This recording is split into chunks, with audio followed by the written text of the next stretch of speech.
All right. So we got to win this week, man. We got to win this week. We got to start winning this week. We got to win the next 3 games after this week because we've put ourselves in this situation. So, right? Hey, man, you got to eat what you put on the plate. Right.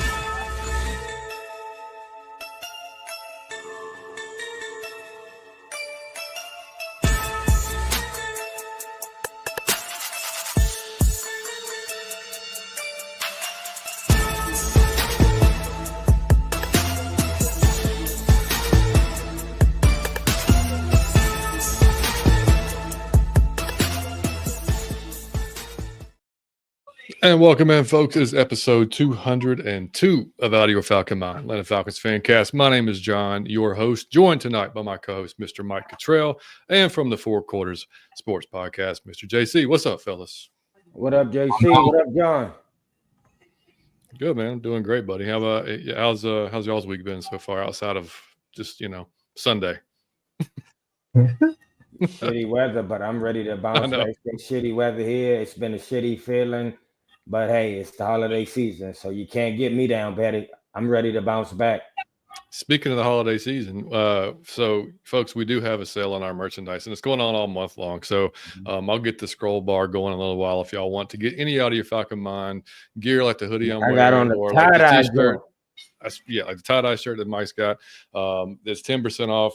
If you just use the code JOLLY10. And you will get 10% off at checkout. So, but like I said, I'll put that up there on the thing.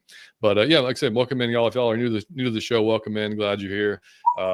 We're doing this thing once a week now, but we're going to do a post game just recording, Mike and myself, for the next 4 weeks. I don't know about Monday night because it's going to be late as hell, Mike. So we may end up doing it on Tuesday since it's Monday night game. But we had a really good response on the one we did Sunday. We appreciate that very much, y'all, for watching and commenting and even listening on the Spotify and iTunes, all that stuff. So that was awesome. You can email us, atlfalconfancast@gmail.com. Follow us, Out of Your Falcon Mind, on TikTok.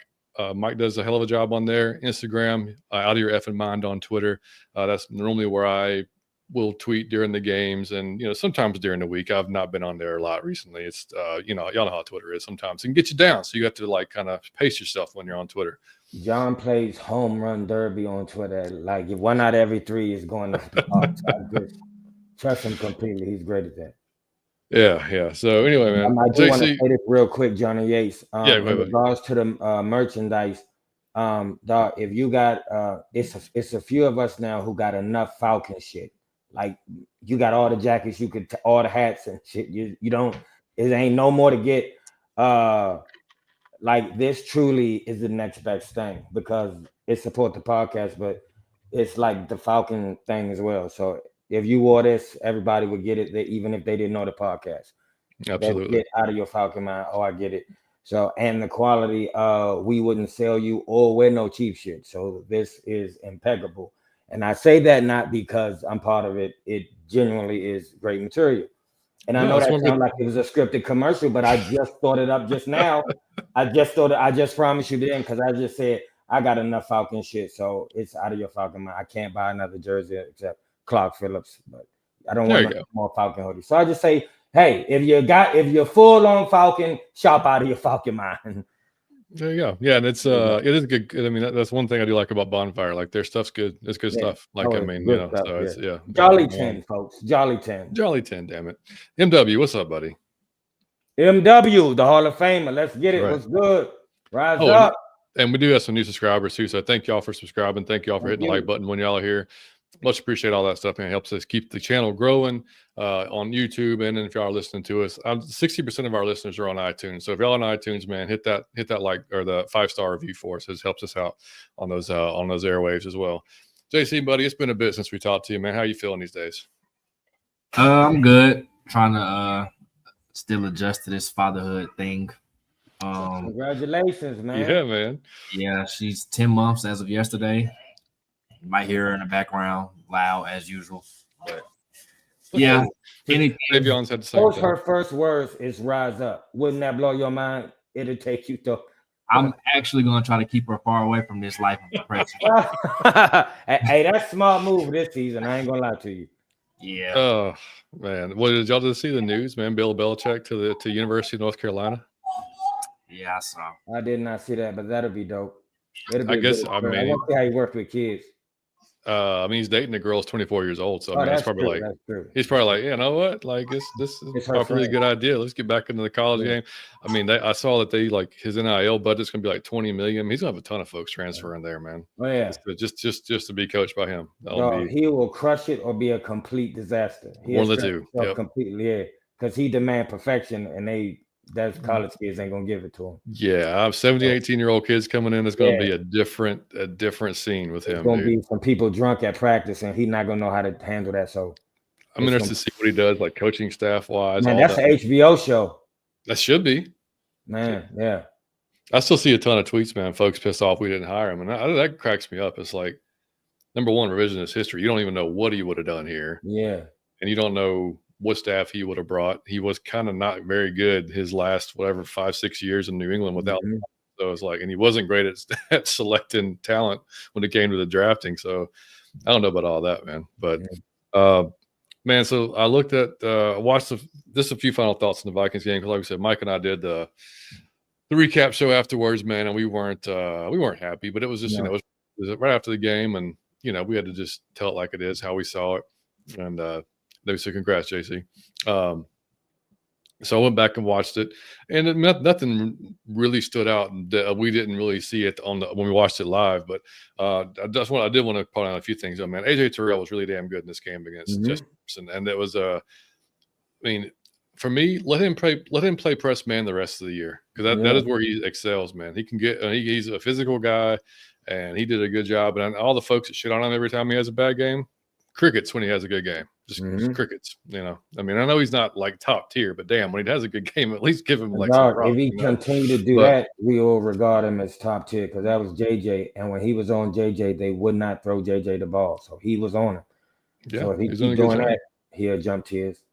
Yeah, he was doing a good job, man. And then Zach Robinson play calling, I thought started off pretty well, didn't end that well. I think he's still trying to find his footing overall, man. Like just trying to figure out what's the good mix, like what. Like the play action still had, like they said, play action was going to be something they're going to increase going out, out of the bye week. I mean, maybe a little bit, like just a touch, but nothing really like substantial. And I don't know if it's because they don't think Kirk's quick enough, healthy enough, whatever you want to call it, or they just don't want to do. I don't know what necessarily the reason is, but it just seems like they haven't used it as much as I thought they would be. But just almost thinking away, like he still kind of overthinks things. Like I think that happens a lot in the NFL, but like you look at teams like the Chiefs or whoever you want to, the Lions, like they have an identity. They know exactly who they are offensively. Like they don't change from week to week. That's just who they are. So like they're going to go in there and they're going to like, okay, you have to stop us. You have to stop who the hell we are, and I don't think we know that yet. I think we go into it and it's kind of like that we have a good drive and then we'll just change it completely and then we'll go off the rails and it won't make, you know what I mean? It just seems like it's kind of just discombobulated because. But the problem is you got too many options, I think. When you got too many toys, you can be, why don't we try this? Why don't we see a run? Why don't we look over here? Why don't we try this? And I think he be trying to do a little bit of everything and it kind of don't work out. But he's good at some stuff. I think he's getting better and better. But like you said, find his footing. Sometimes, man, they look like a floor of banana peels. Yeah, Like he don't even look like he close to finding his footing, but sometimes he looks excellent for being in his first year. So I got no problem with him because he in his first year. I no, wasn't same, yeah. expecting no much more than this, to be honest with you. Yeah, JC, what's your And thoughts I on got a that? question, JC. It's a pointed question. I want to ask you this. In your opinion, when you see the offense struggle, just the offense, who do you who do you think is the main cause of that? Would you say that's Zach Robinson? Would you say that's Kirk Cousins? Or Zach Robinson or Kirk Cousins? I want is that, or do you think it's shared, or do you think it's one of them is more culpable than the other? I mean, when something's going wrong, it's always shared, but is it 90%, 10% shared, or is it 50-50? But That's what I'm asking you. When you watch all 22, I would say it's more so Kirk, in my opinion, because if you watch the film, Zach Robinson is kind of giving him layups that Kirk is not really hitting. And as a first-year coordinator, I really shouldn't have to be giving my veteran quarterback layups. I mean, as a good coordinator, you want to give your quarterback, layups. You want to give him easy stuff to execute.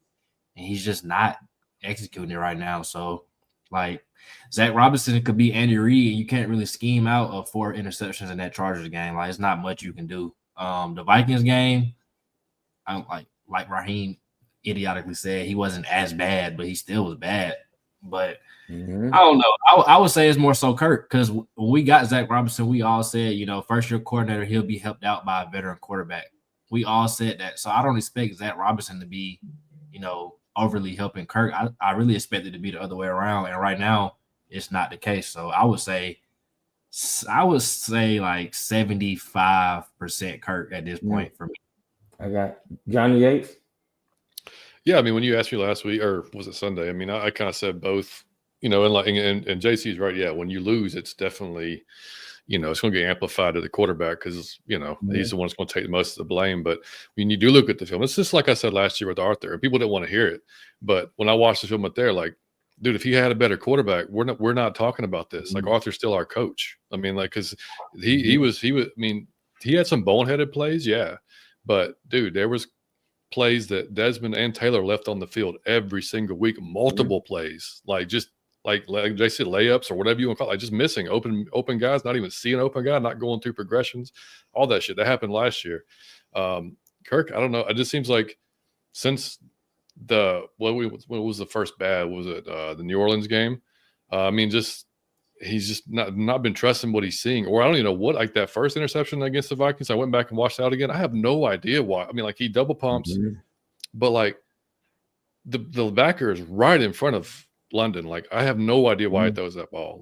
And I can't figure for the life of me, I don't know why he throws that ball. Take a sack or something. I don't even do something else. But yeah, I mean, like I said, I mean, Zach definitely hold some of it. Like I said, I just think once they kind of figure out, and whether it's, like I said, we talked about too, just Kirk's immobility kind of holds back the offense to a certain extent. There's only so many things you can do or can't do. But, like I said, I just think he needs to kind of just, okay, this is what we're good at. Let's go do it, because we have pretty good offensive line, 2 great running backs, really good wide receiving core, should be a pretty good quarterback. Let's go out there and let's just do it and make the defense stop us. And if they prove they can, then we'll switch it up, just like in Tampa Bay when they were here. I mean, they said, y'all ain't going to run the ball. Okay, fine. So Kirk, they switched to a really efficient passing game, a lot of over the middle stuff that Kirk's comfortable with, and he dropped 500 yards on them. So just, to me, it's just don't press and don't overthink, from that standpoint. But he was, Kirk. I mean, it's like we said last week, it was tough to be worse because if the bar is 4 interceptions, you got to be better. So from that bar, he was definitely better. Dude, AK, man, I really like what I see for AK these last couple of games. He's coming on, he's actually finally starting to look like the guy that we wanted to get. With the sack he got, man, just speed rush right around the dude, the right tackle. So if he can keep this up the next 4 games, man, this is what we wanted from him, man. JC, I got another one for you. What's been different? What's the difference? Why are we getting sacks all of a sudden? I mean prolific type. We look like if you was in jail and you came out the last 2 games and you just watched the last 2 games, you would be like, damn, the Falcons defense be. So I'm asking you, why is it such a drastic difference? What's the difference? I mean, I would have to look at the bye week. That's when it changed. So I don't know if whatever they talked about during the bye week, they obviously started doing something different. But I would say it's something they did in the bye week. I don't necessarily know schematically what they're doing differently. Maybe guys are just winning matchups. I'm big on players in sports. Like, I love the coaches and the scheme of things, but like at some point the player has to just beat the player in front of him. 100%. Doing more of that lately. So that's what I would say. But yeah, I'll look at the bye week really though. Johnny, what you think the difference is? No, spot on, dude. Yeah, no, I mean, the guys are winning. Like, nobody was winning early in the year, man. But like what changed the guys? What they had a 5-hour energy or Snickers? Like, what I'm asking you, like, what changed the guys overnight? I don't know, man. But they got, I mean, we if I recall in the Chargers game, we did run like a few more stunts and like stuff like that, maybe than we normally do. But I mean, the guys that are getting there, I mean, they're just winning. Like I said, we just haven't had that. I don't know if it's extra motivation. I mean, whatever it is, man. They it's look just hungrier for some reason. They do. They do. He might have said, "I'll give you some bonuses if you get back there." Something. It might be also kind of the Chargers game. I think I saw somebody do a film breakdown. We were getting a lot of cover sacks, like majority of them were cover sacks. So maybe it's the back end, playing a little bit more aggressive. Okay. Allowing this, giving that smidgen of more time for somebody to get home. Yeah. But like the Eddie Goldman sack and then the AK sack right after, like back to back against the Vikings, those weren't cover sacks. Those were just fans. Those were good fans. Who else got a sack in the game again? I can't remember. Judon got one, and Onyemata, I think. Judon's is never really a win. His are slow at this point. But I'll take an effort sack from him. I'll take a sack any way we can get it. I don't care. Yeah, exactly. No, it was. I think you're right with the Chargers, because when we play more aggressive, I mean, Slick said that you don't have to fall into a sack. Basically, that's what it's looked like this year. A bunch of cleanup sacks. I say a bunch. You gotta stumble into something that's already happening. 4.5, 3.5, whatever he has. But no, it's I mean, like you said, I mean, against the Chargers, it was definitely, when we play more aggressive and we're not allowing guys to just basically take anything from 10 yards. I mean, like if the quarterback can get the ball out pretty fast if there's nobody pressuring him, just so he can avoid pressure. So that definitely has been a change. So yeah, you may be right. It just sucked that the secondary just sucked as far as like in general last week, and especially in the second half, because man, Aaron Freeman said a stat today. It was crazy. 27% the Vikings success rate was in the first half, which is terrible for an offense. The second half, 74% success rate, which is insane. Like hardly ever see that. So normally we flip it. We're better in the second half typically on defense than we are. Rare, yeah. But whatever. Debo, what's up, buddy?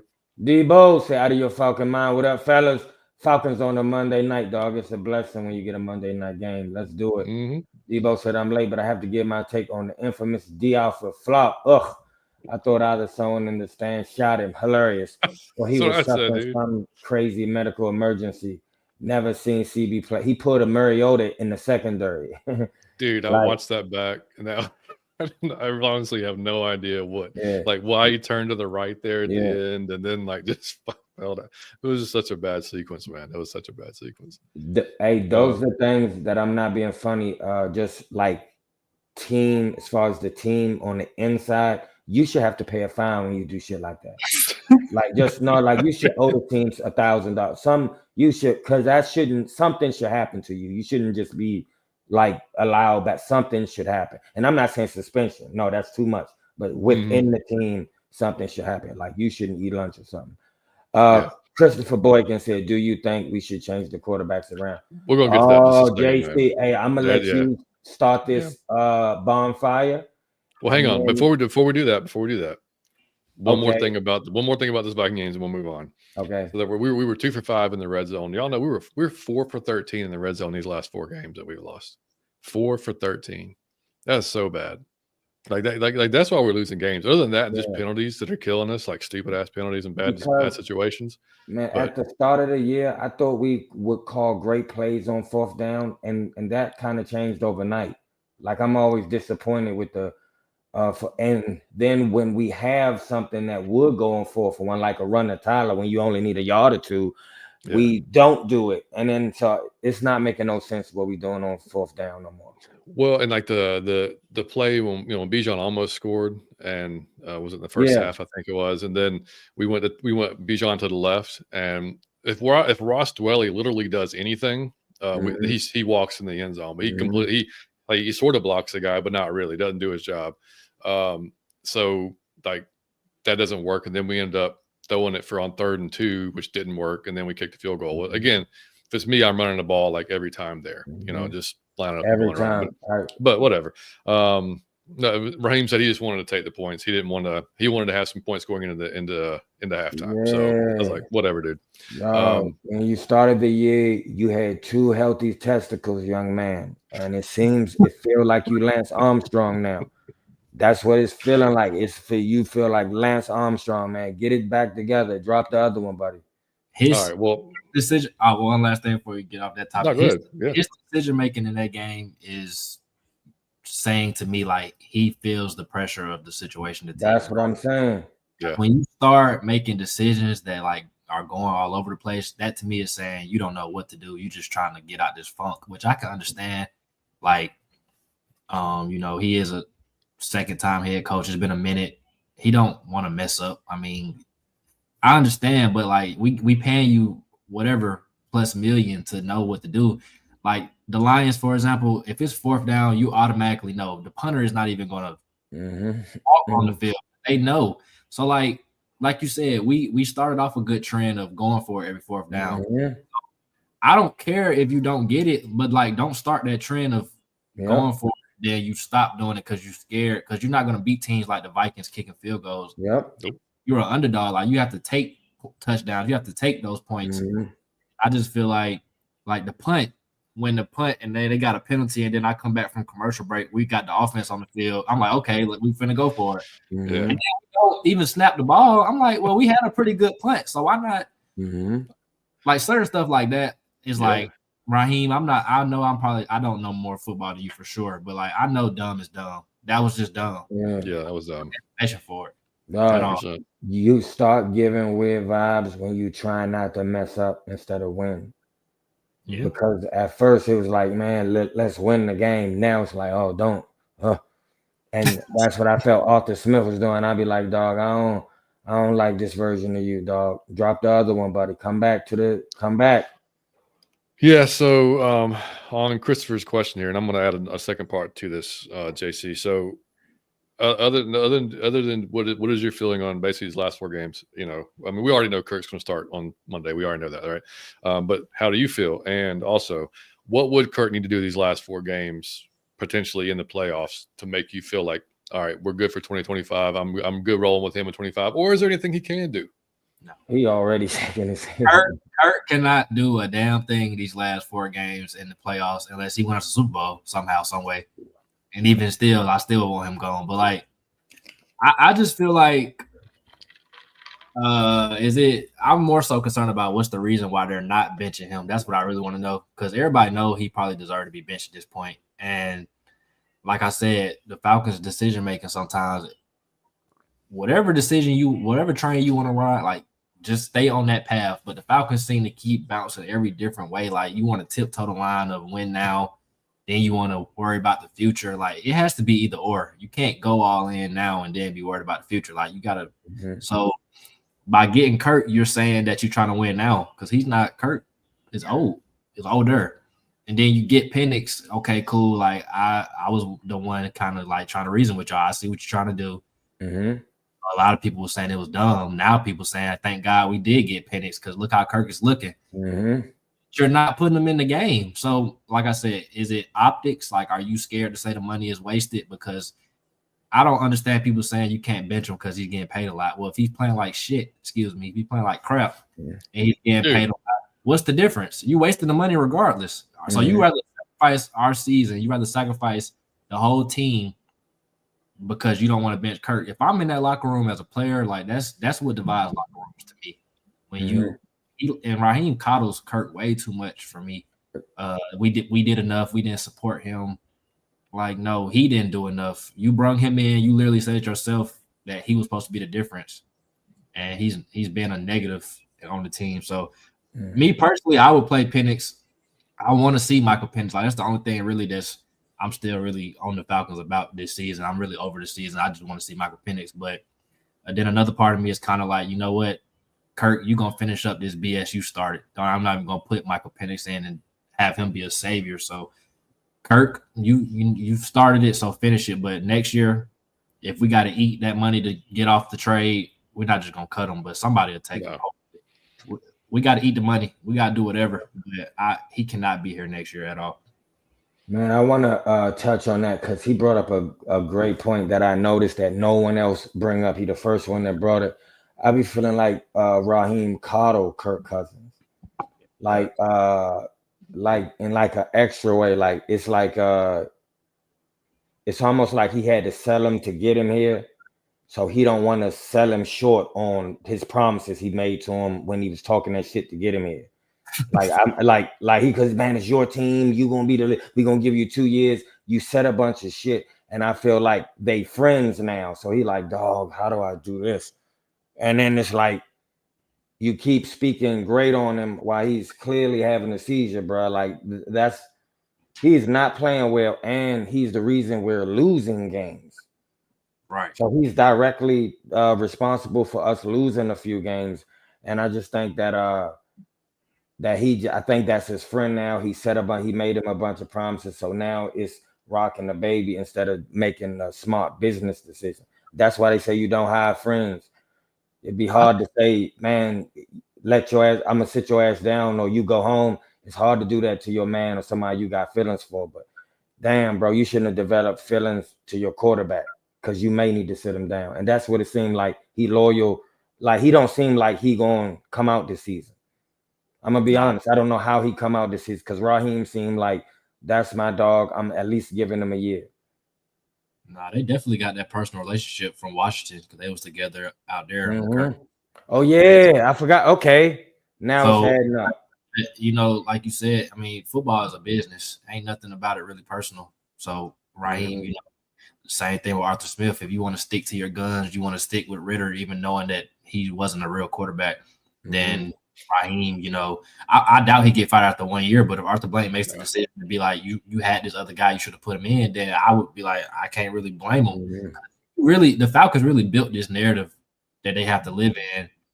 Because if Nathan Peterman was the backup, nobody is really calling for Kirk to be benched. I mean, you say he's trash, but we know we have somebody that can do, if not what he's doing, if not better on the bench, that you drafted and everybody criticized you for, and now you won't play him. It doesn't make sense to me at all. Yeah. Hey, bro, I just want to say this too. Kirk Cousins was supposed to be a veteran, and they said he would return to form before the injury. And Kirk Cousins is so limited as a quarterback for what we can do, like the plays we can run, the deep throws. He's so limited in so many ways. I don't know what workout they saw to give him that bag of money. The tennis court video when he was with the tennis shoes on.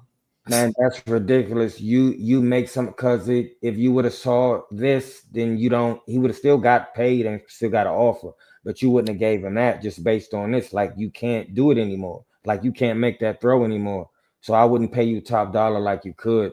So that was a poor thing there.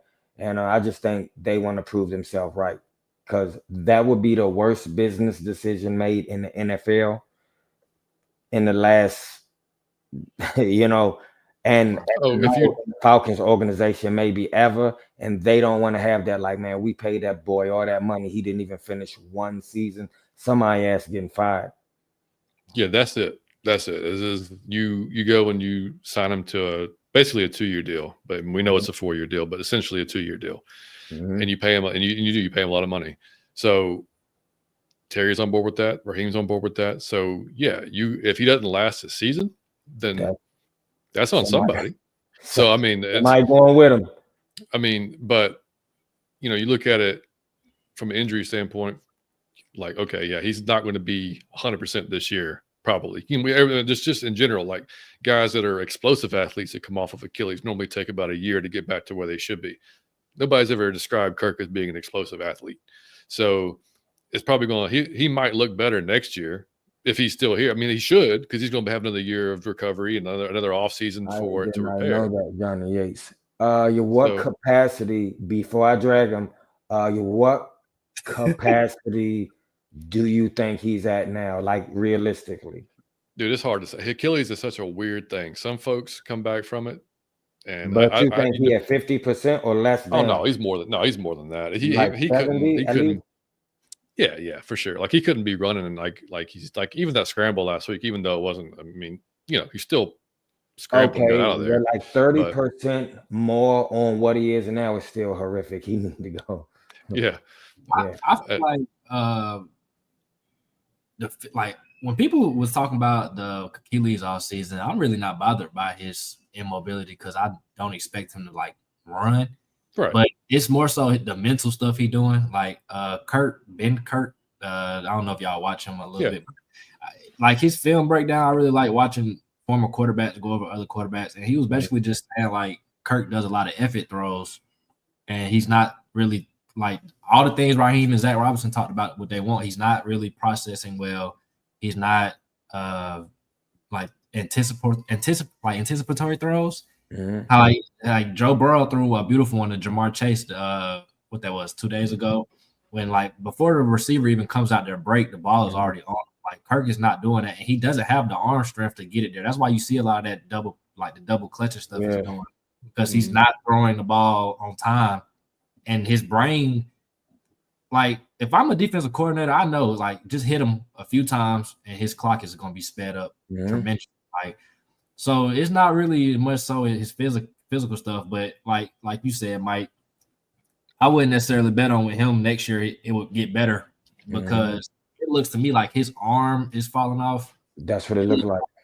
His mental is falling off. Like you got to be able to stand in there and take a hit and know that you're going to throw the ball with conviction. Not doing that at all. And I feel so bad for number 8 at this point. It's like he just can't escape this hell that he's in. And I honestly, I don't want to trade him, but it's kind of like it's just toxic. Like I would rather see him go somewhere else. And I know if he get with a quarterback that can put the ball on him, he gonna be the best.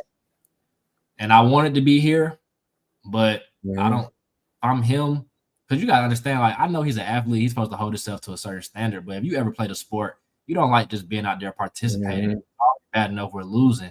And then he's getting people calling him a bust. He's lazy.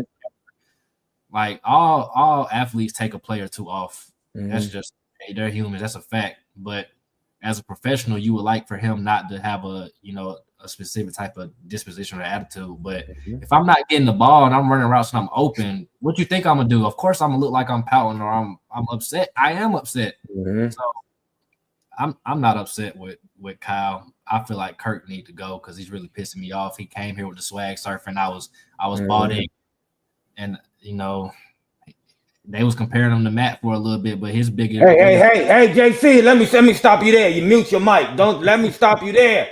Wasn't nobody comparing that, man. Please don't do that. I'll say because it was I think it was the race, but his bigger comparison is Mr. Ritter at this point. Yeah. That's more. It's more. Stat wise for sure. Yeah. Like I mean, he's got just as many turnovers as Ritter had last year. It's just crazy.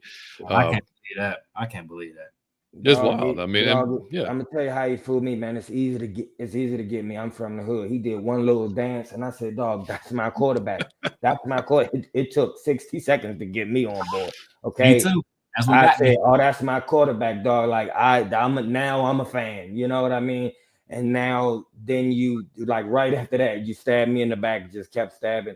And just like JC said, dog, the thing with Kirk is not that I'm trying to rag on him. It's that even when he's giving a layup, he's like underthrown. It's going at the person's foot. So that's the arm.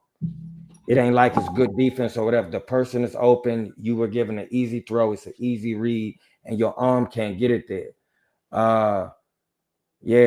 There are some quarterbacks in the league who can window pass, like meaning I could put it right on you wherever it need to be. man, those are real quarterbacks that can get you down the field in hard situations. Kirk completes passes to wide open people. That's like most of the time when he do something, we like, oh, shit, that's the person was open. He can't put it in there like so. Like I said, man, he can't be your real starting quarterback if you think like playoffs and Super Bowl. Like he just a fill-in. He a fix a flat. He the most expensive fix a flat that has ever graced the planet Earth. Like he gonna get that guaranteed bag of money, and he may not even play next year. Yeah. Do you want to see Pence, JC? Like, you think he could come in and take us, or you think he'll just come in as a let's see what you are, or you think he could come in and 4 in a row? He could reel off 3 in a row or something.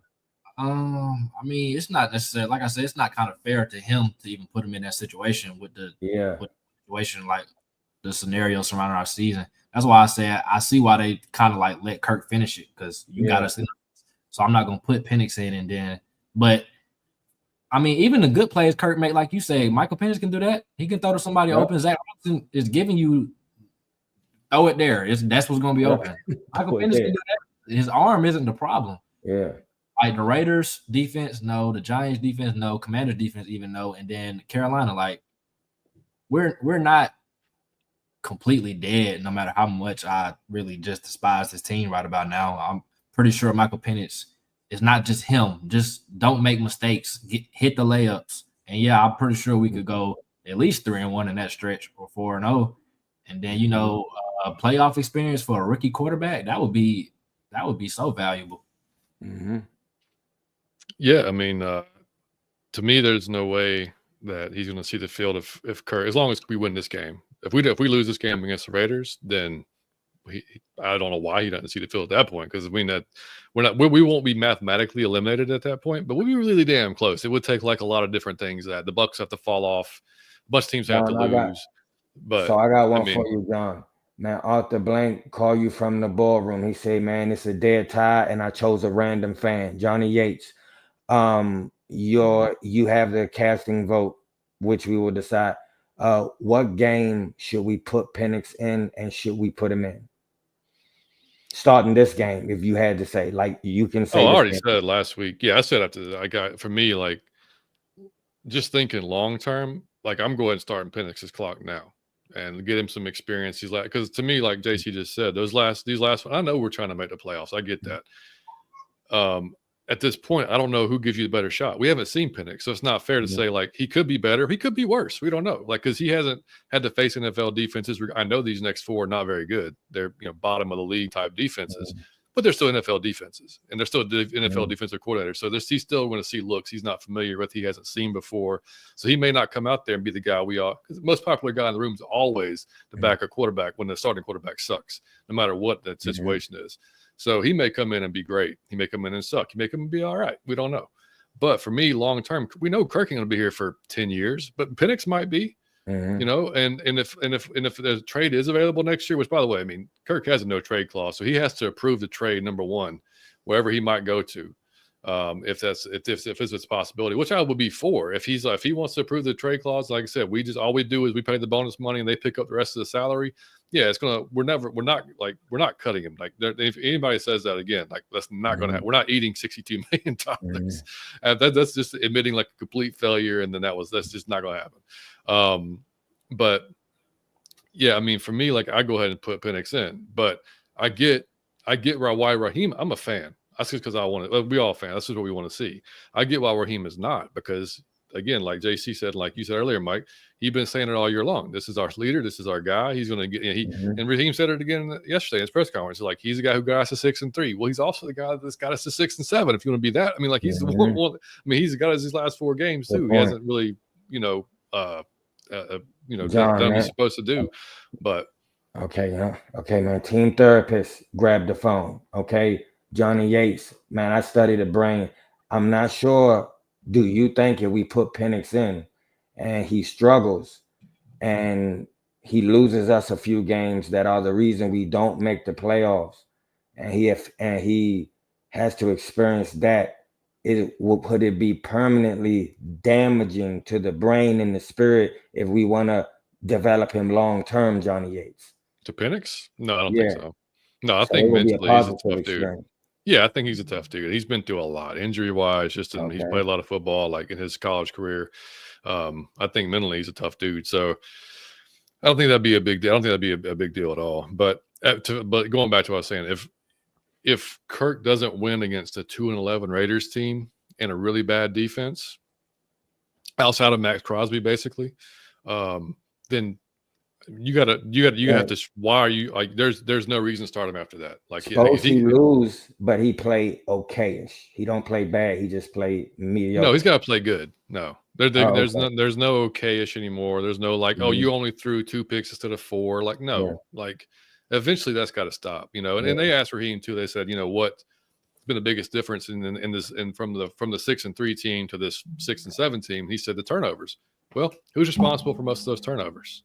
Like, I mean, it's not all Kirk, but a lot of them are. I mean, a few fumbles here or there, but it's like, all right, dude. Well, if that's the case, that has to stop at some point. So, you hope it stops against this Monday night, because again, this Raiders team. We'll get in the Raiders in a little bit. Not a good squad, but that's a whole other thing.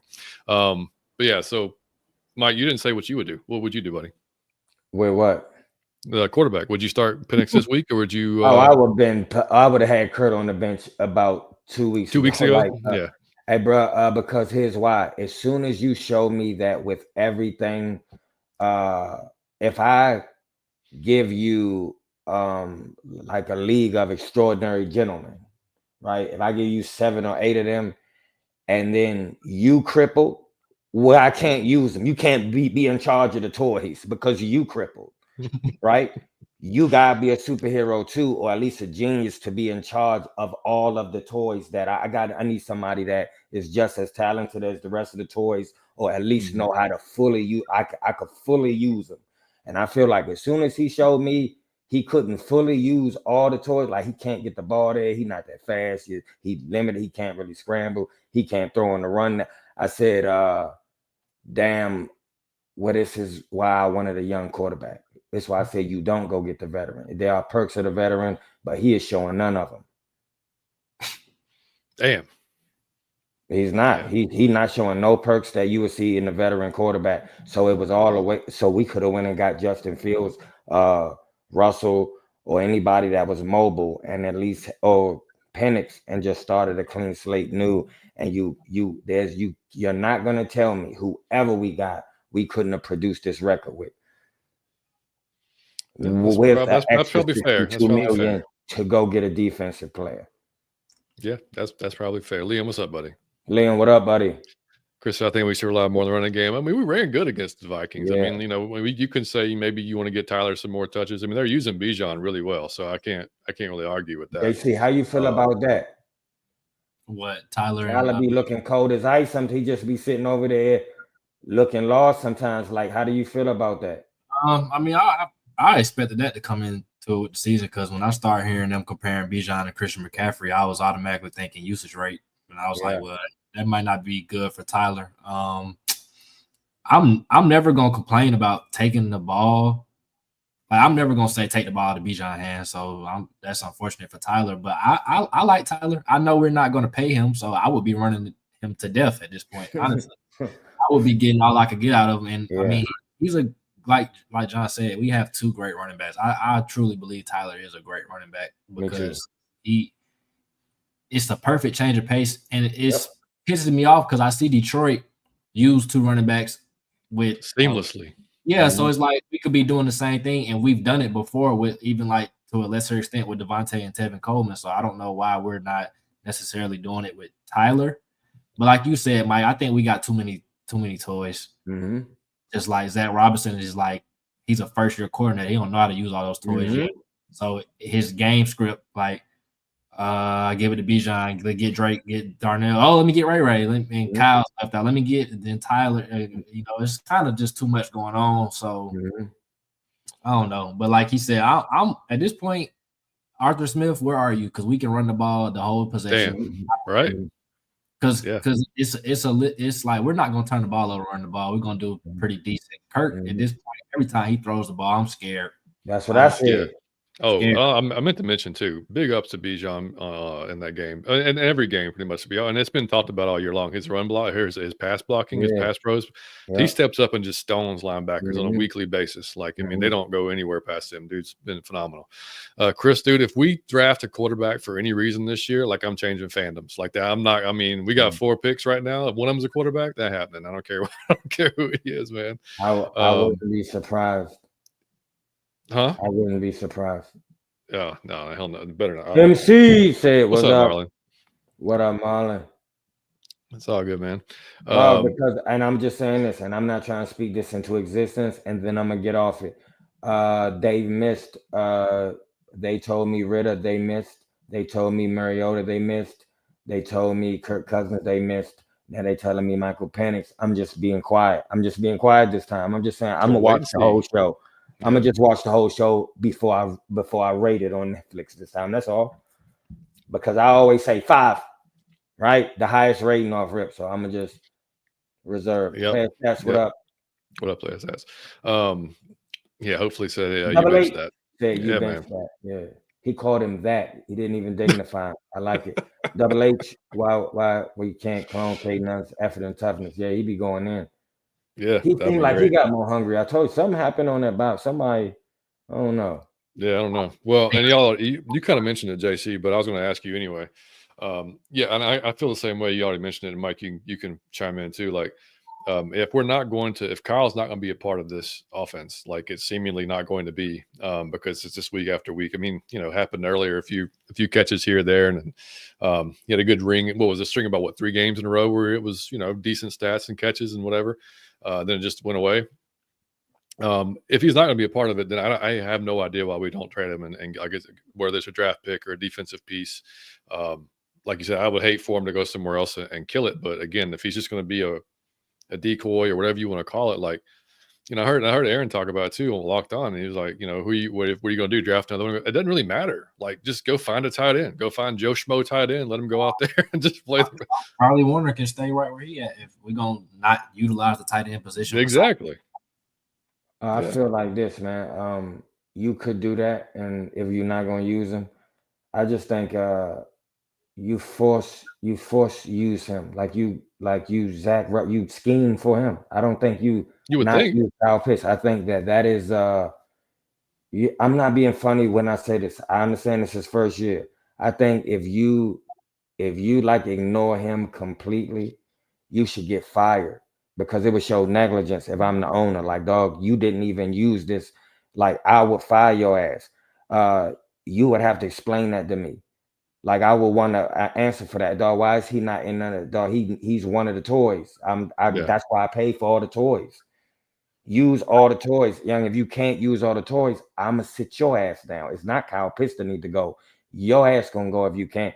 To when we see what Kyle Pitts is gonna turn into, we gonna regret wasting the primary years of him.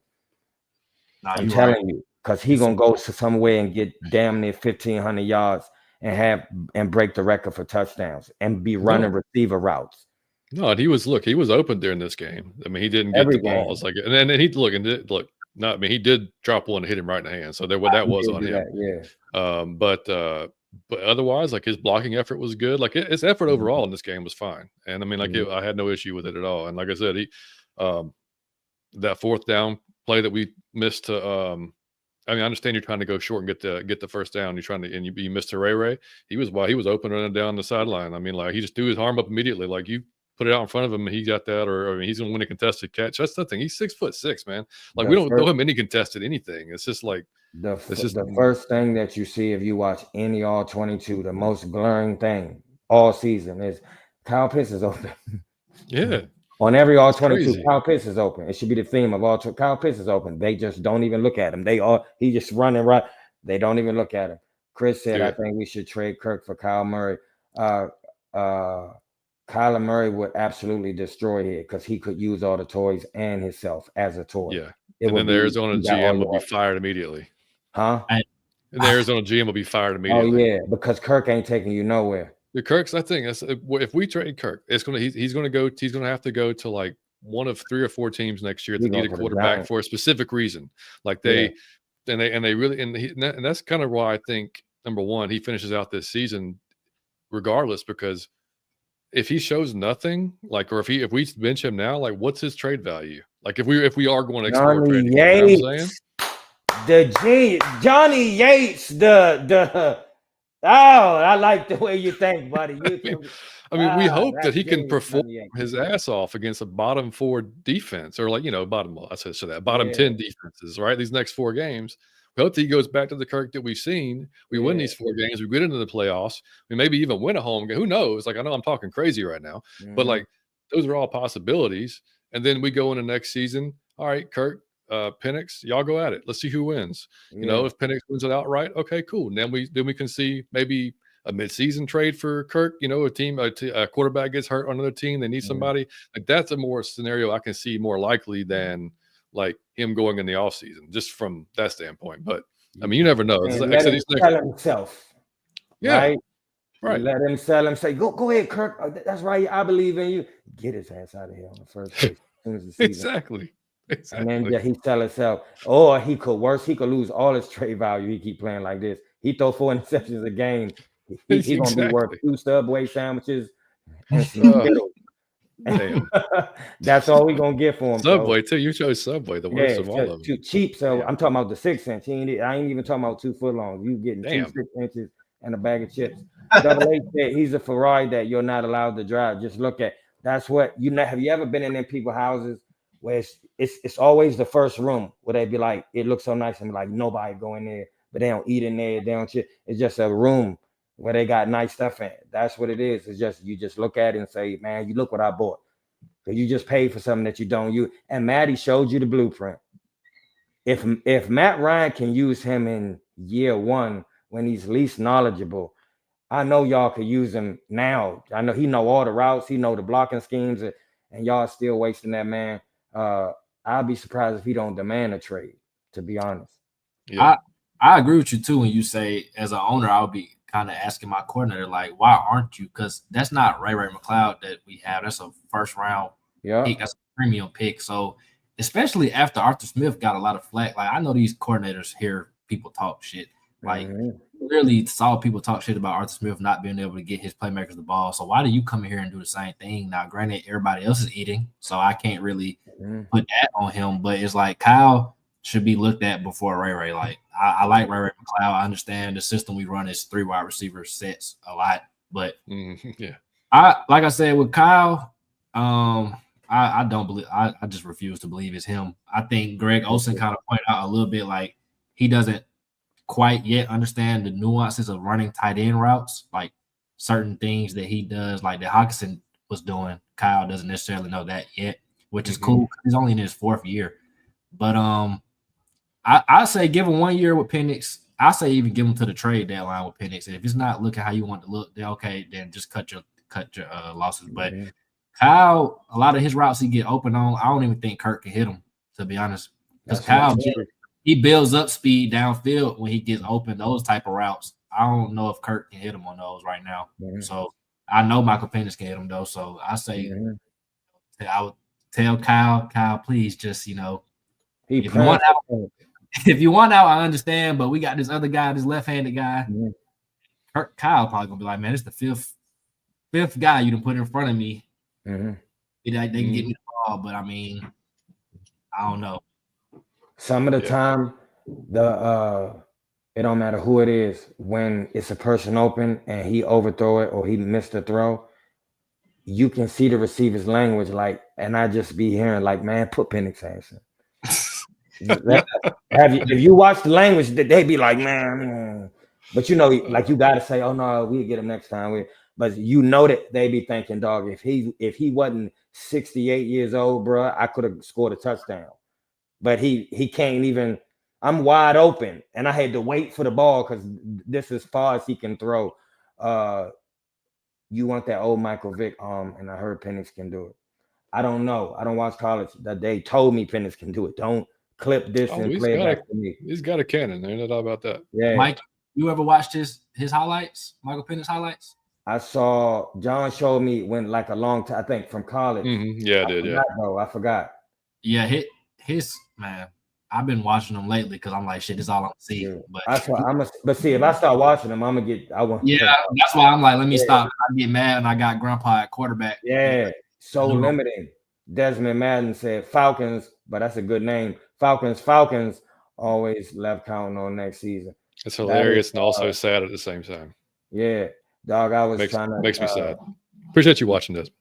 On the last show, I said, whenever you hear these two words that's together, they say shocked and appalled. I said, but it's the first time I split. I said, I am shocked. No, I said, no, I'm not shocked, but I'm appalled.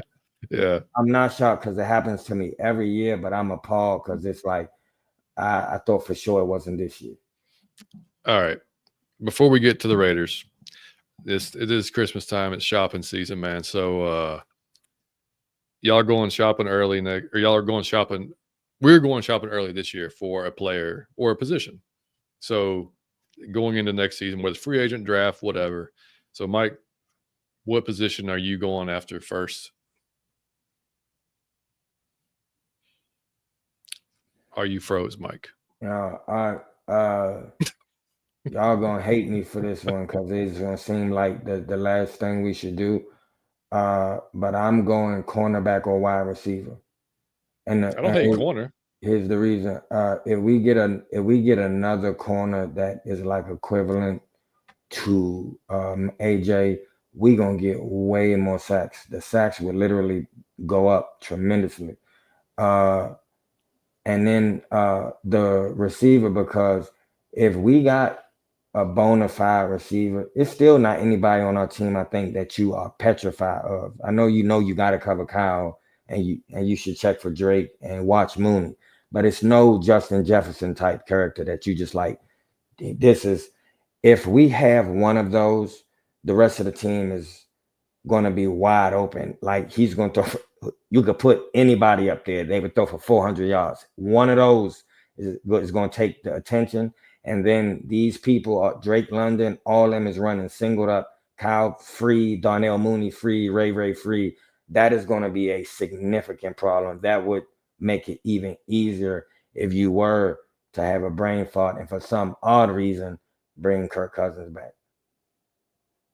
JC, what you getting? Mike, don't speak that into existence, please. We are. I agree with both you said, though. I think, like you said, the wide receiver position, Drake, we love him, but he's not feared. Like, we don't the game necessarily scared of him. I'm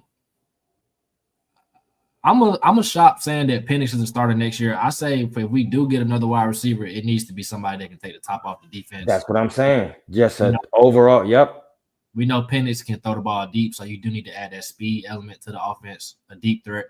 Corner 2 is not a bad one either because, that's been a revolving door since we've had AJ. It's been a different starter every year. I thought Clark could be that, but it's not looking like it necessarily. So I'm going to go – this is not necessarily a sexy answer, but I'm going to go right tackle. If Penix is going to be the starter, I don't want Caleb watching his backside at all. And then, of course, we all know we need a pass rusher. Somebody I don't care if it's an edge or an interior. We just need to be nastier on the D-line. Like, our line is the P word. I don't even want to say it. But it's just not nasty enough. Like, our D-line is – you're supposed to be scared of the D-line team. It's just our line. I look at them and it's just like, not necessarily scared of them. But, yes, I would say right tackle and any position on the front, the D-line. I don't care. Yep. Yeah, I'm 100% with you. I would go D-line all day long, preferably. And like, we haven't had an alpha edge, and we talk about it all the time. We haven't had it forever, man. Like, John Abraham was the last one. I mean, it's been too damn long. So yeah, if you can go, and those guys are tough to judge too. I mean, like Jared Verse is killing it this year. That's a guy we could have had, but you don't know. Dallas Turner's having a sort of decent year, but not great up there in Minnesota. But that was a guy a lot of people wanted. So it's like, those are tough. We said it before. Those are tough positions to project into the league as well, just like quarterback is. But yeah, if you get a top notch pass rusher like in the first round, then go get him. That for 100%. Yeah, I would love to add. CB2 would be great, man. If we could just get a solid CB with somebody we know is going to be there for a couple of years, at least a while. Like JC said, we've just been one after another in there, like opposite of AJ. I wouldn't hate receiver. It would be down my list, and I get what y'all are saying. Like, you definitely want somebody that can take the top off. But as far as like, I swear to God, if we go skill position again in the first round, like, I swear, That's crazy. I mean, like, no. But we'll see. I mean, safety too, guys. I don't know. I'm not sold. I mean, Justin Simmons hasn't been exactly what we thought he was going to be this year. I don't know what y'all's opinion is, but like, I'm not like. He hasn't been what I think he was going to be, but it's just so much other things I'd rather buy at the store is all. Yeah, but he's only on a 1 year deal, so it's like either you want to pay him to come back again, sign him a longer deal, or you want to get somebody asking for. But I would bring him back because I think the more he work with Jesse, the more they're in unison, they'll get better and better together. Yeah, you're right. If it depends on if the deal's okay, then yeah, sure. Because I mean, you're not going to. I think Richie's pretty much done. I think his time's done.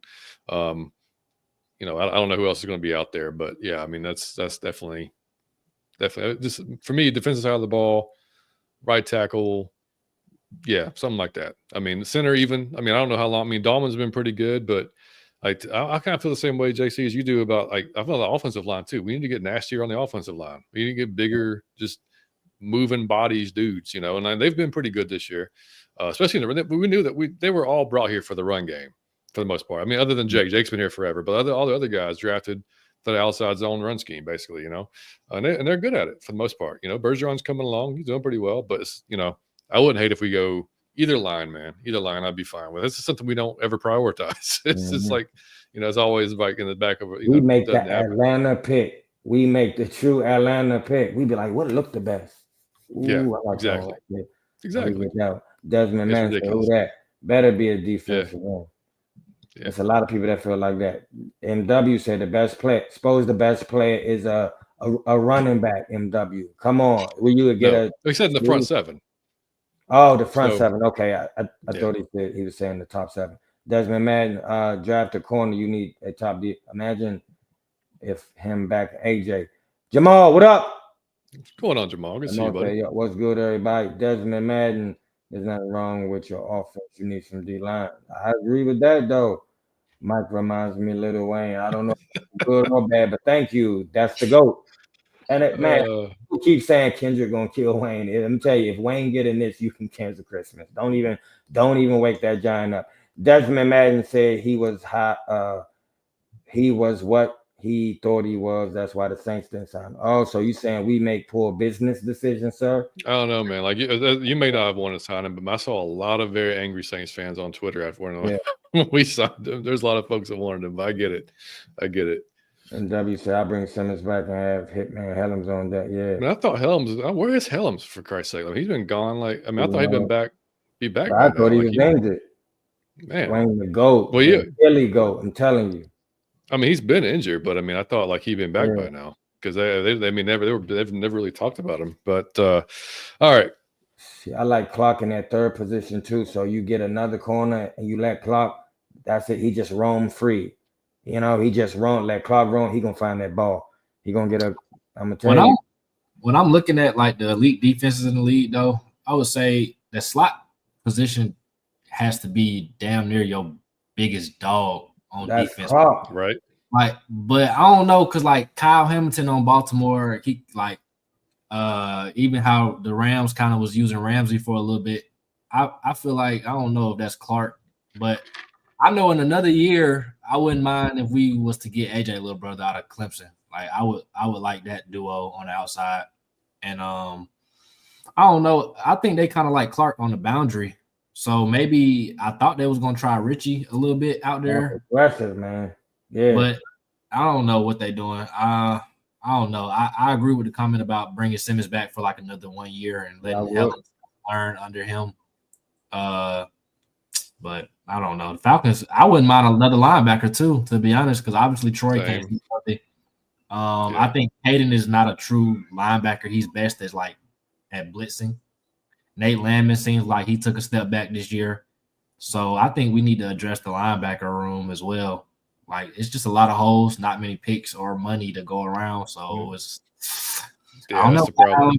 Kyle, if you get rung up for a third round, you know, Tyler Algier get rung up for a fourth, third round. I mean, look, here's why, but I hate this question now because we spent the whole show talking about like all the toys we had and how talented we was. And then when we asked this question and played this game, it's just like, yeah, it's 198 holes in this boat. It don't matter who we get. Like it's all mostly defense though. Like, like we need this. I'm like, oh yeah, we do need all that stuff. I forgot. Yeah.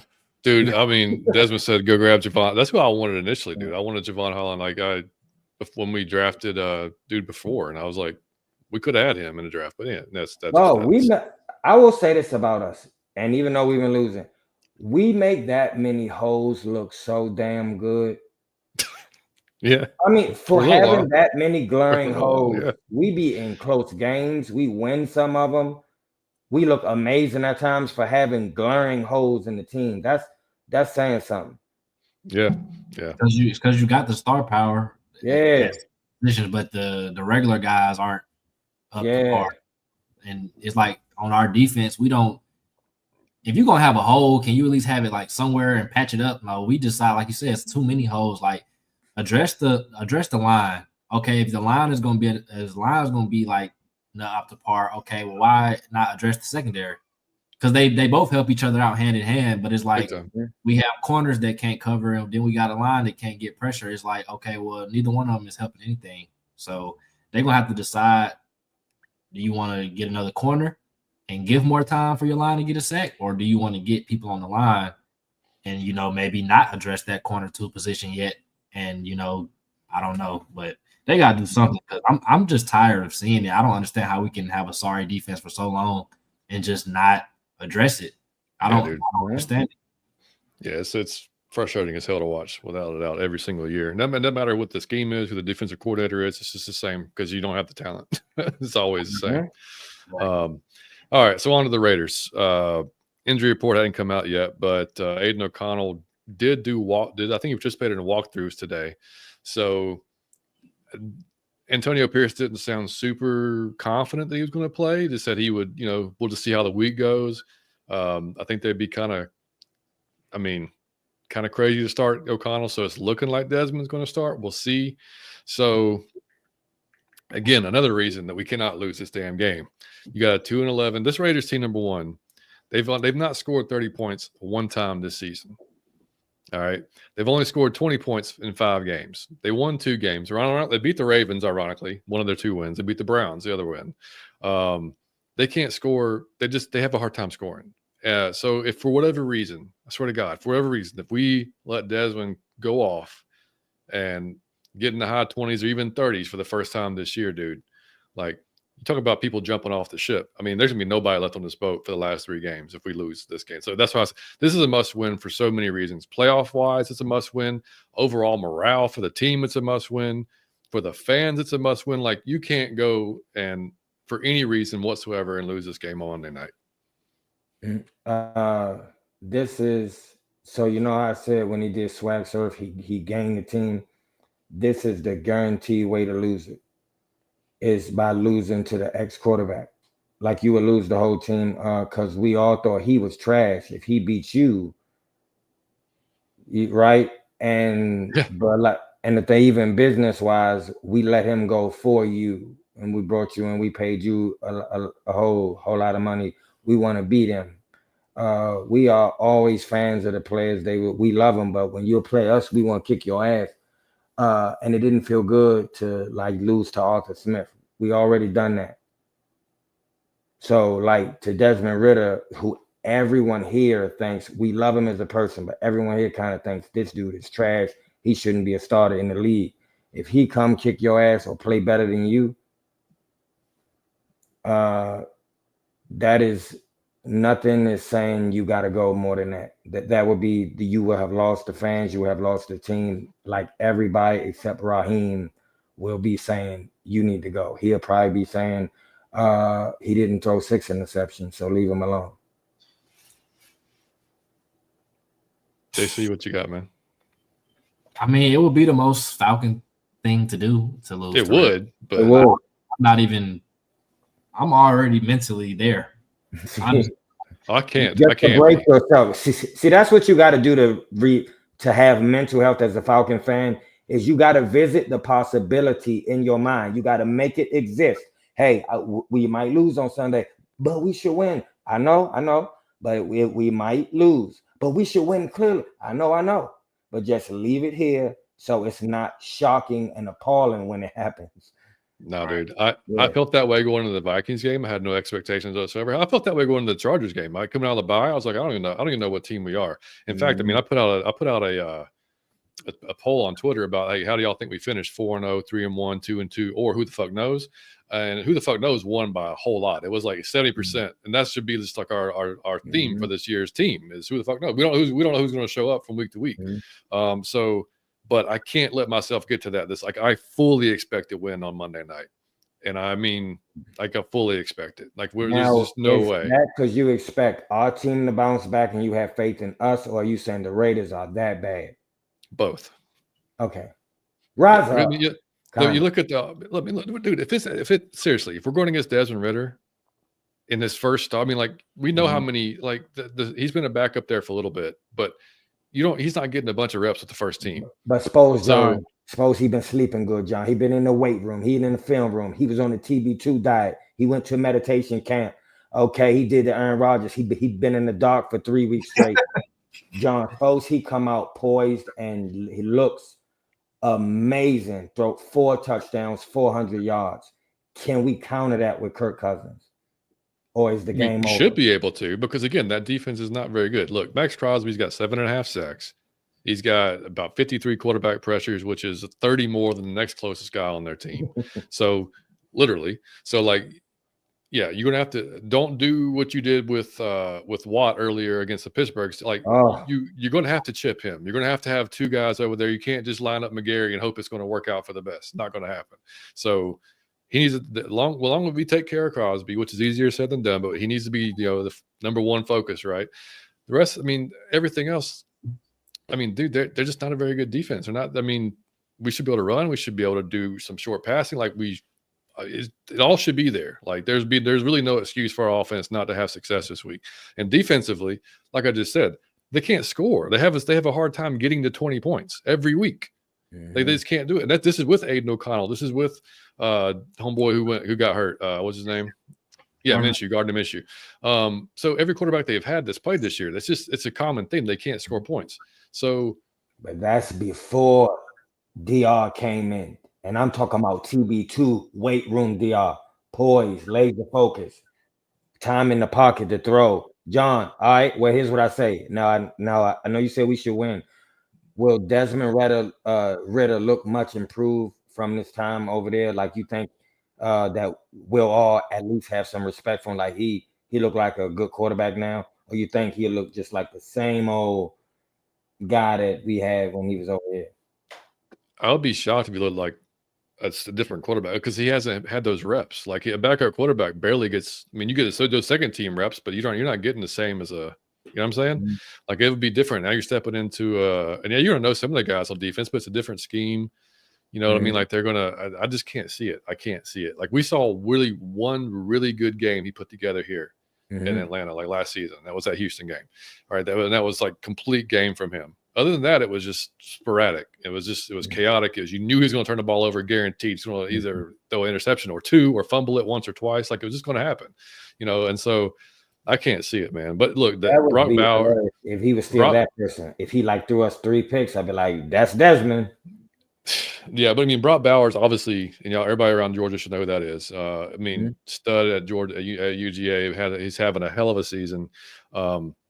If I'm Desmond, that's who I'm trying to find every time. So, we got to have an answer for Brock, but wouldn't know exactly what that might be, how they're going to do it. But we have to have somebody on. They're with Devontae Adams going to the Jets. Their biggest wide receivers now, Jacoby Myers, which he's at best number 2 in most offenses, maybe even a 3. Shots fired, maybe even a 3. Yeah, John. Yeah.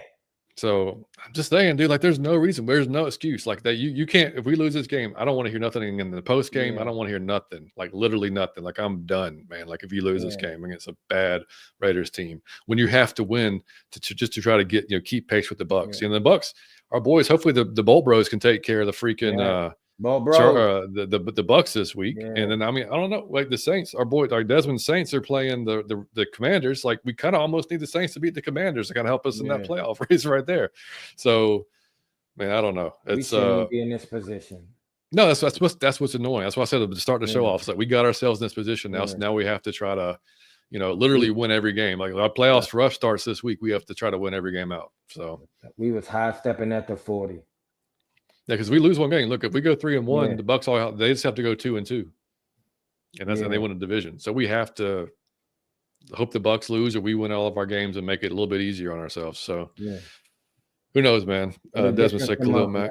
Desmond said Khalil Mack coming up as a free agent. What you think? I'm always in for that, but he might cost another big bag of money. Yeah, I mean they might have to do some creative. Hey, Dez, man. Are you trying to get inside information, bro? Like about our cap and all that? Oh, nah, we should. He asking pertinent questions now. Would y'all have money for that? He asked in a roundabout way how much. Nobody. No, I mean, we could. It depends on who we bring back. If we Simmons is $8 million, Judon we paid. No, we're not paying Judon. He's on his last. We just picked up his contract from the. So yeah, it's possible we'd have that money, but it depends how they want to disperse it. But Desmond said, I'm going to be honest, y'all have a team like KC, Detroit, the Bills, and the Ravens. Offensively, y'all have so many weapons. Run game is not being used and in the playoffs, y'all have to use the run game. Yeah. No, I mean, I think that's kind of misconception. Like we're running the ball pretty good. I think we get away from it too early in the games. Like we may end up the game's going to have decent stats. Like we had over 150 yards against the Vikings, who's number one rush defense in the league. But it's how do we get them? You know what I'm saying? It's like we just run the ball pretty good. It's the throwing thing that gets us. That's gonna say if y'all lose to the Raiders, man, I'm telling you, I'll be here to talk a lot of shit. Oh man, we can't even miss the playoffs because, sir, we have talked shit all year because we were doing so good. This turn of events was grossly unexpected. Grossly. So, Mike, give me a score, buddy. See how I just said that, then go right back to stage 10 in a breath. You see how fast that was? That's 0 to 60 in a breath. Shit on the team. John asked me, will we win? Hell yes. In the same breath. Johnny Yates, I'm saying we go in there and punish Desmond Ridder only because it's Desmond Ridder and I want him to throw 2 touchdowns. I'm going to give him 14 points. I hope he throw for 2. I hope Kirk throw for 4. So I'm giving us 31 points, 4 touchdowns and a field goal. And my man Desmond is going to play his best game as a Raider, throw for 2 touchdowns and earn that starting position. Positivity, baby. Wow. JC, what you got, buddy? Oh, Lord. I think Atlanta can do enough to win this game. They should. Like you said, the Raiders just aren't a really good team. So I have to envision them having their best day. Kind of hard to see it. I'm going to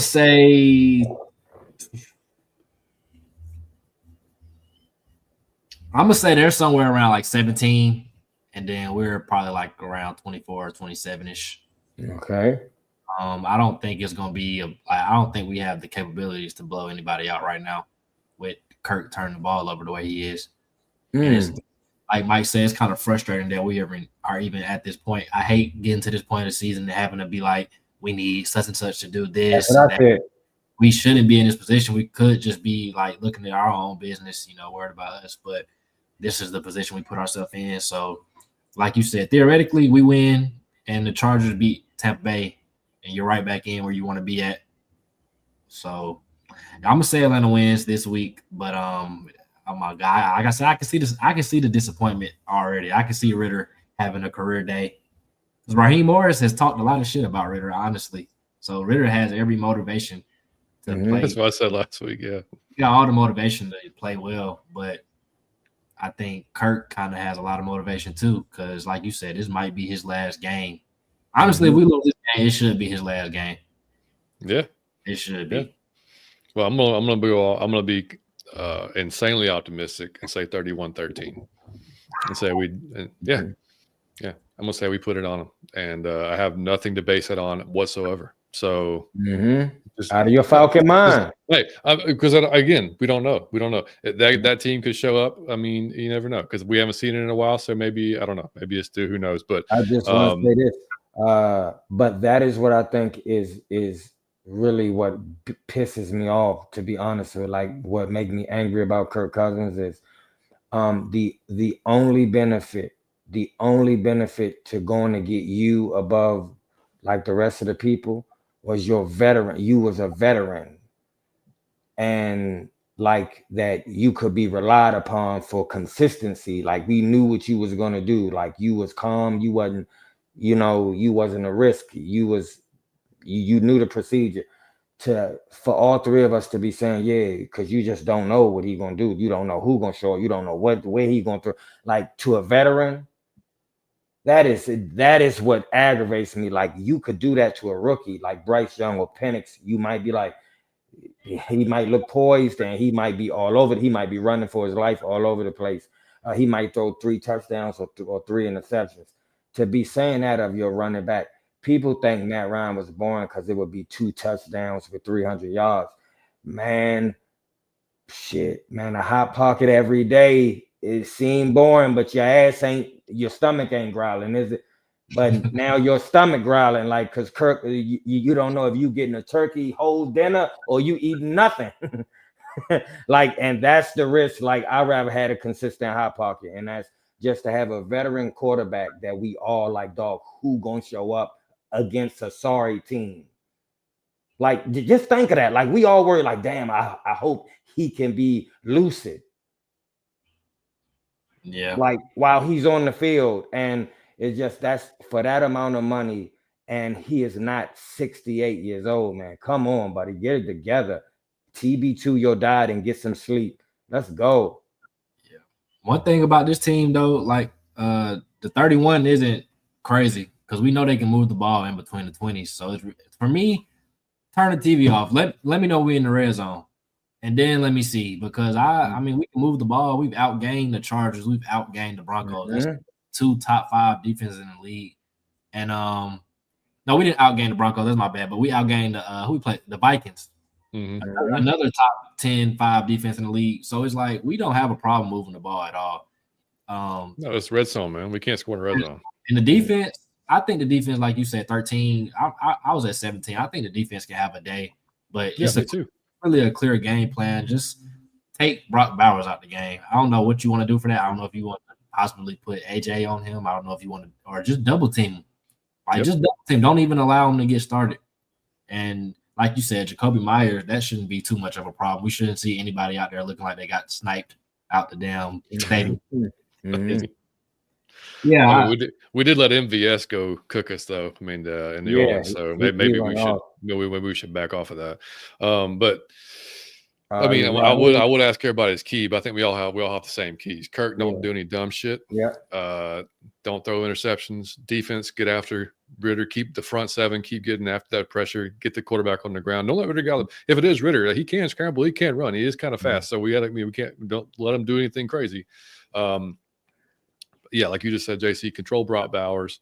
And the offense, man, got to get number 1 and 2. No stupid ass penalties, and score when you get in the red zone. Don't settle for 3. Like, just go get it, man. Like, I don't. That should be your easy keys right there. The head coach, drop your other testicle on 4th down, buddy. Just be consistent with it. That's all. Yeah, that's all. Don't straddle the fence. You'll have no testicles. Jump on one of the sides. Desmond Madden, like y'all using Robinson so wrongly. Y'all know I feel as if use dog now I'm about to get you. I feel as if use the power back. Hey man, listen, it's like a Rubik's Cube. Then use Robinson in the 30 red zone because most of y'all TD scores are in that range. Let me tell you something, buddy, and I mean this. You can criticize us a lot. The use of Bijan is not, he might break a record this season. They are using him, they overusing him, to be honest, because Tyler not playing. But Bijan is getting used pretty often, brother. I don't disagree in one aspect. Like I am kind of tired of the outside zone. Like I think he is better, even split zone, inside zone. So like maybe mix it up a little bit more. I would agree with that. But yeah, I mean, like it's like I said, they're trying to figure it out still with him and Tyler, man. I think. Doesn't say hopefully Kirk walk and rid his trap and take over his trap. Hope This might so, be man. big into dog. Hope Or so, like man. all the fanfare is gonna die with this one. It's gonna go to 0. Jamal said we had Matty Ice, this team would be. If we had Matty Ice, we could Super Bowl, buddy. I'm talking about, and man, any version except Colts version, we go to the Super Bowl because he's not turning that ball over. And Kyle Pitts will have 1,000 yards. Matt never had an O-line like this. He didn't. He never had a running game like this. Imagine Matt Ryan with a running game. Oh man. Well, I mean, you saw it, Michael Turner. Yeah, that one time, yeah. But with as early in his career. With Bijan, Kyle Pitts, where he had Julio Jones, we can never discount that. Well, and he also had Devonta and Tevin Coleman the Super Bowl year, which was really good too. Amazing. But then that Williams said, "This team don't have no identity." No, we don't. Trying to figure it out. All over the place. Williams said, "Yeah." Justin Simmons, I think Kirk can really do, because I know you posed the question, but I like this game, and I feel like it was real disgusting for them to leave Kirk in last week trying to get that garbage time touchdown when that should have been Michael Penix in the game getting that exposure, and then for Raheem to say he wanted him to finish because I guess the game held sentimental value because he came from like, bro, who gives a fuck? I mean, everybody plays against a former team. Yeah, exactly. So what do y'all? Because like, dude, if Kirk goes out there and he beat the Raiders, the Giants, the Commanders, that's a good win, and the Panthers, and then we finish 10-7 and win the division. But it's the way we got there. So can you really look at Kirk and be like, you want that back next year? No, I'm gonna be honest. The answer will always be no because of his limitations. So he may be so intelligent, and his like veteran can kick in where he understands the defenses and he can do different things like in that way. But his skill set, because of his age and just who he is limited. And the plays I can call, you can't run, you can't make certain throws, you can't really use Kyle Pitts. Like, we are so limited with you. We can have the quarterback is 2 more weapons if he has no limitations, because he can take his foot off. With 3, he can take off running. He can throw the ball, and if you got a quarterback that got a gun, he can throw it damn near the fit. He can really get it up there. So that's 3 more weapons that you don't have. That's 3 more weapons per play. And that's on the field with all the rest of the weapons that you have. I got to get somebody that has full use of themselves still. And he's too old. He doesn't. He's so limited. Like, bro, it's not the team for a veteran quarterback. Nah, all are young. All our offensive guys are young. It is not the team for. It is the team for. And here's the guy I wanted. And I'm not saying he would have panned out. I don't know how he would have been. But it's the team for a Justin Fields. It's the team for a young guy like that, like a young big dude with a cannon that can run. That's what you want. And I'm not the guy to pick that because I don't know. But that's the guy you want. Then you have these weapons magnified times 3. Now you do not stand a chance. He can make every throw on the field, so everything's a possibility. He can take off running, and he can throw it into a window. Your ass is losing. All right. But Kirk is like, he got one trick.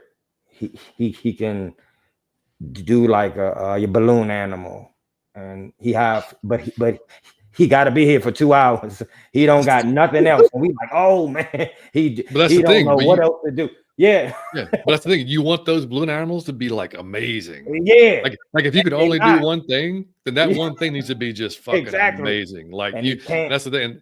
And that's the thing. Like, his thing hasn't been that amazing the last 4 weeks. Like, if you can't do the one thing you're supposed to be good at, then that hurts. That hurts. And Desmond, dude, we don't take offense to anything, buddy. You're good, man. No, hell no. Man, I'm just fucking with you. You're taking offense to what I'm saying. No. No. We're not that type of podcast. No, buddy. No.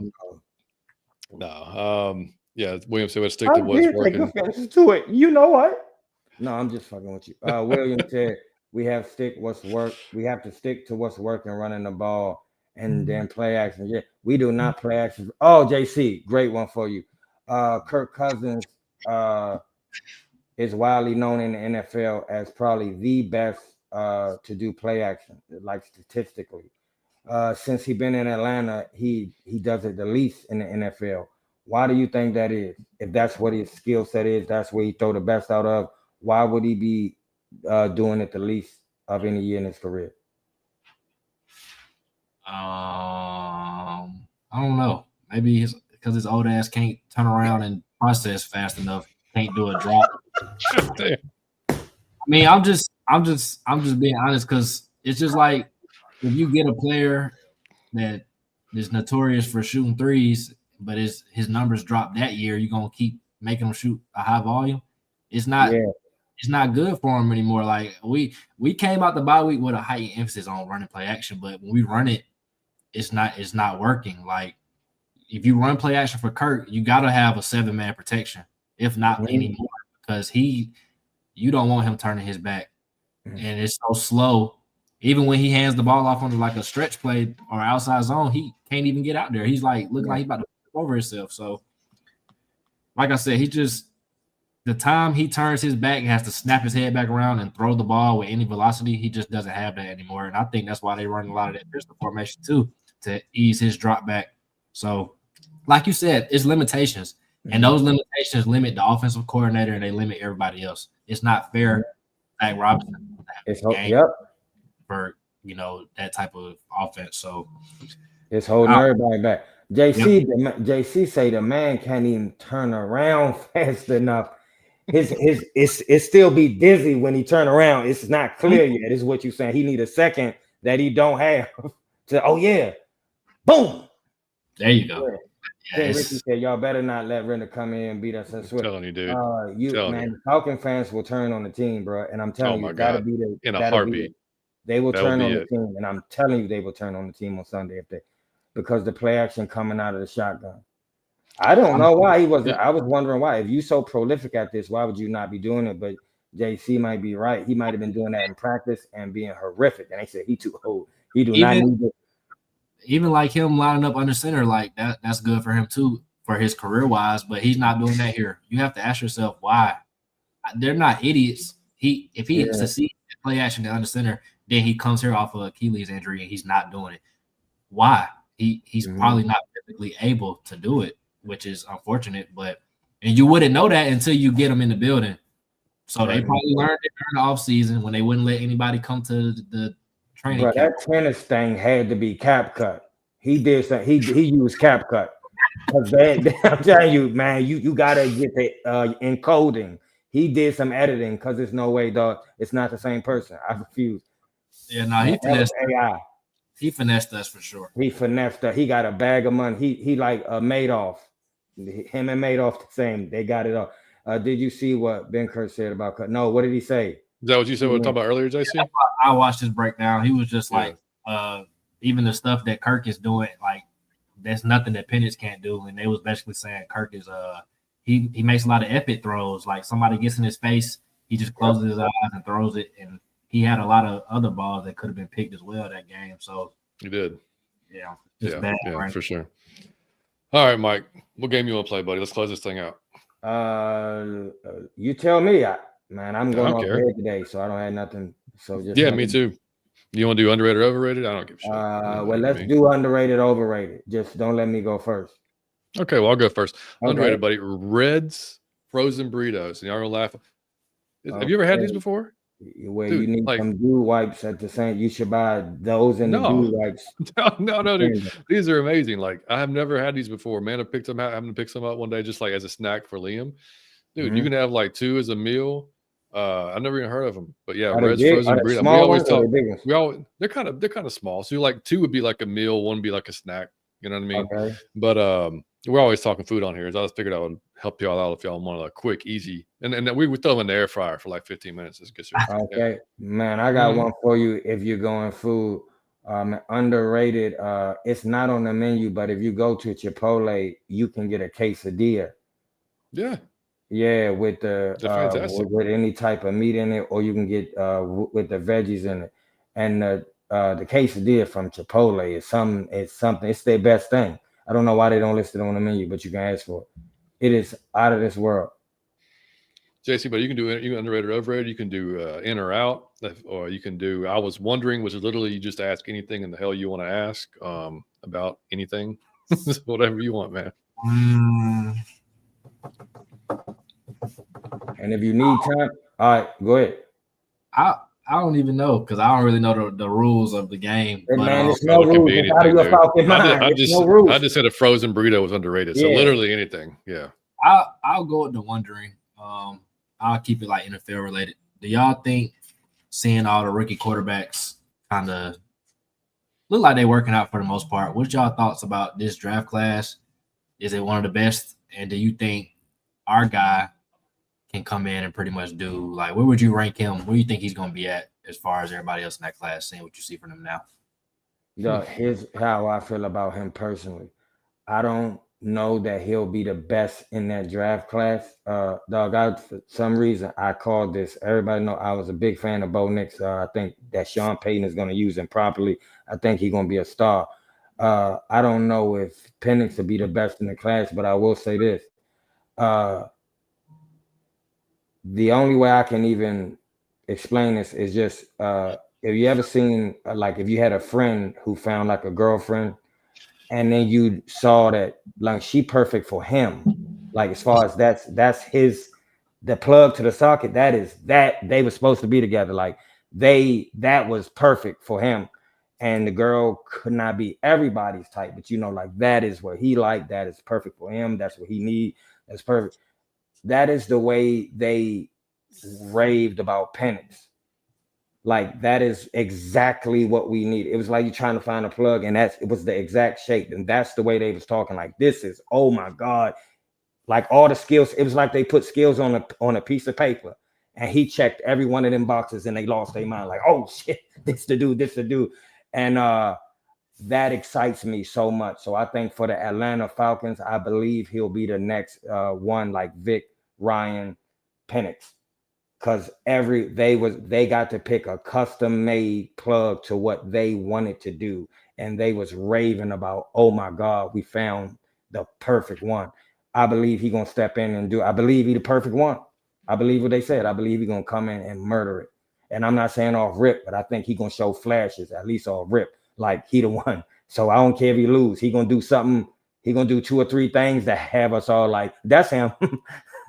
I'm gonna be patient. I'm going to buy the jersey. That's him. I'm gonna be patient. Win, lose, or draw. That's him. I believe that's him. I believe they chose wisely. Love it.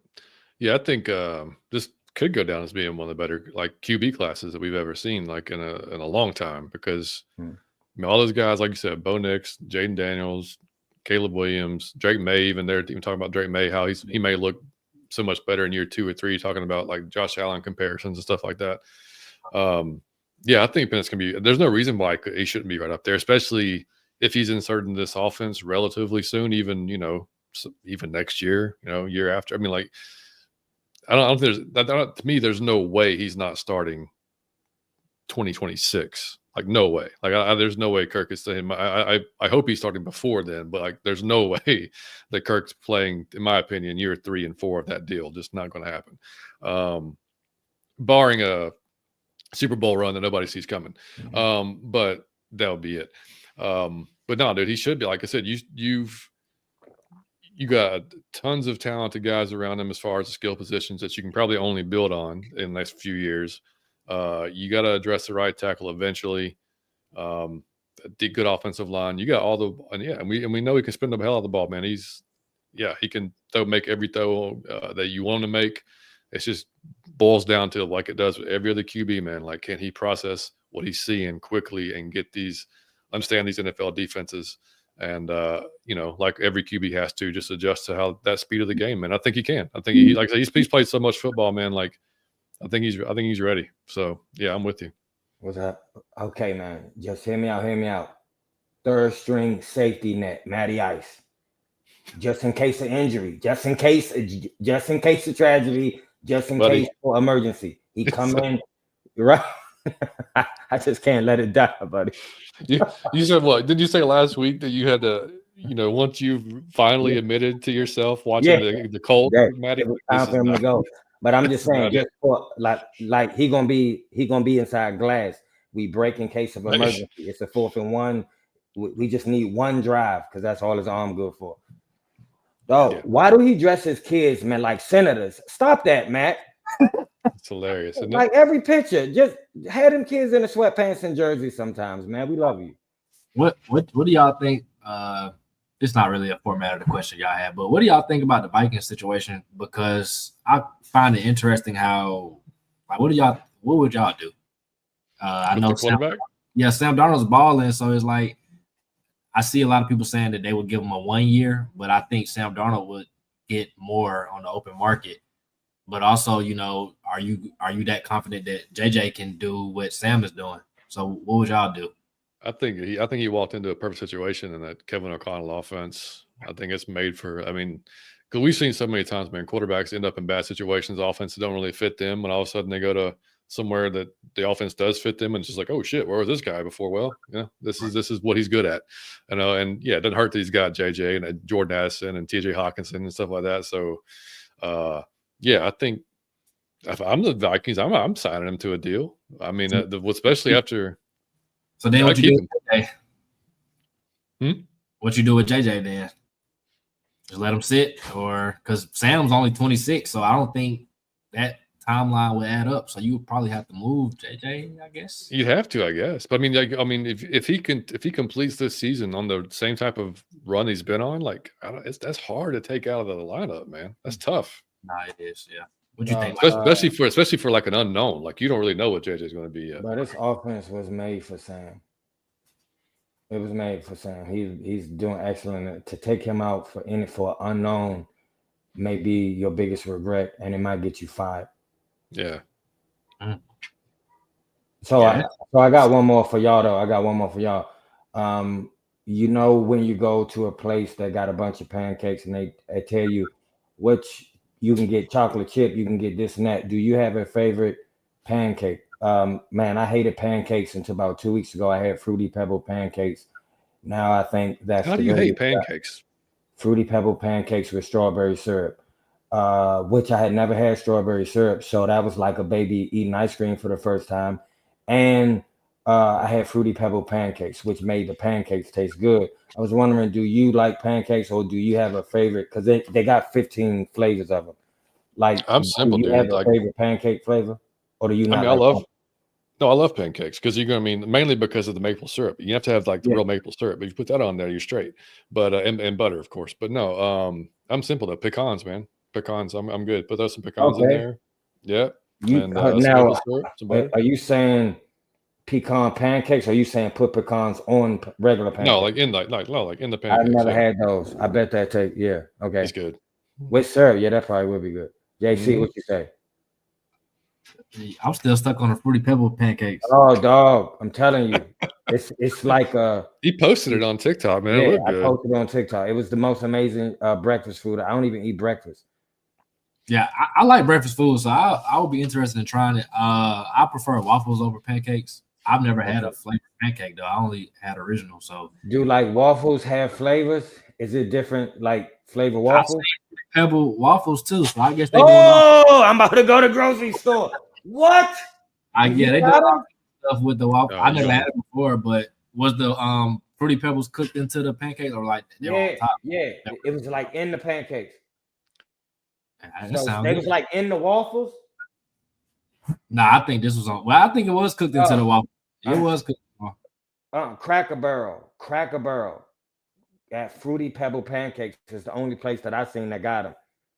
Really? Cracker Barrel got they Fruity Pebble pancakes. Cracker Barrel. I don't eat at Cracker Barrel because I heard it was dangerous for people with dreads that look like me. So I don't go in there.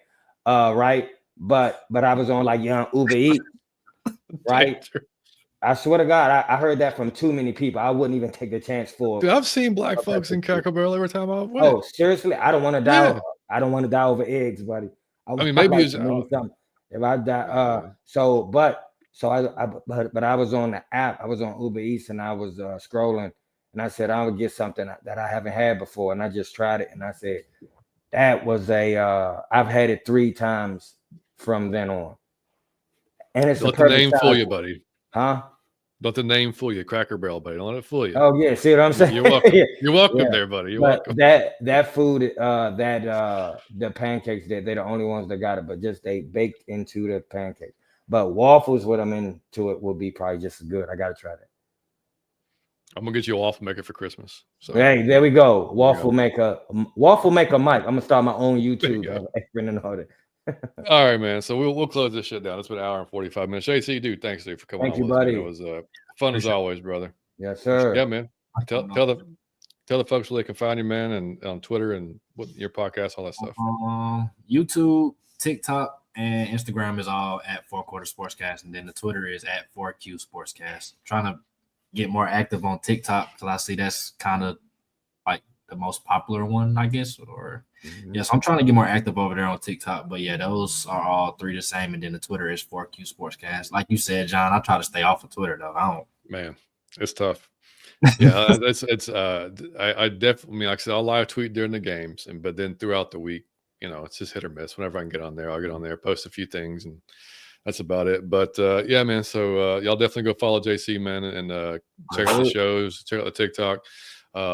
Definitely be back on. Like I said, let's get this win on Monday, boys. Let's have something good to talk about for the first time in like over a month. That'd be nice. We will, buddy. Because man, old Saint Nick is making the list and checking it twice. Right? We got to be on there somewhere. Got to be. Ain't that bad. Got to be, my Lord. All right, man. Well, thank y'all y'all in the chat tonight. Appreciate y'all for coming through and man, hanging out with us. And we'll be back again. We'll probably do not a live, but Mike and I'll do a recap show probably Tuesday. Have that thing posted, and then have a regular show next week. Regular live at least, and then we'll be good to go. But yeah, y'all gonna, like I said, email us atlfalconfancast@gmail.com, out of your Falcon mind, TikTok and Instagram, out of your effing mind on Twitter. Yeah, appreciate y'all, man. And Mike, take us out, buddy. Out of your Falcon mind. Peace.